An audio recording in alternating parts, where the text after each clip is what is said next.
Charon plot করলো history.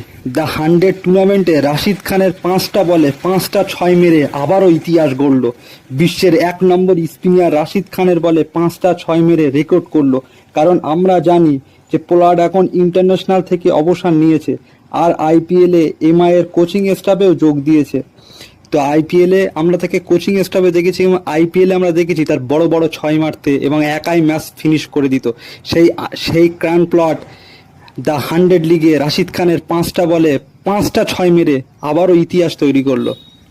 ভাবা যায় যে ক্যারন প্লট সে অবসর প্লেয়ার, সে রাশিদ খানের মতন একটা বলারের 5টা বলে 5টা 6 মেরে আবারও একটা নতুন ইতিহাস তৈরি করলো। তবে কি ক্যারন প্লট কি আবার মেগা অকশনে কি নাম দিতে পারে? অবাক হওয়ার কিছু নেই, হয়তো দিতেও পারে, কারণ মেগা অকশনে যদি ক্যারন প্লট নাম দেয় প্রচুর ফ্র্যাঞ্চাইজ ক্যারন প্লটকে নিতে যাবে। প্লিজ ভিডিওটা ভালো লাগলে সাবস্ক্রাইব করবে আর লাইক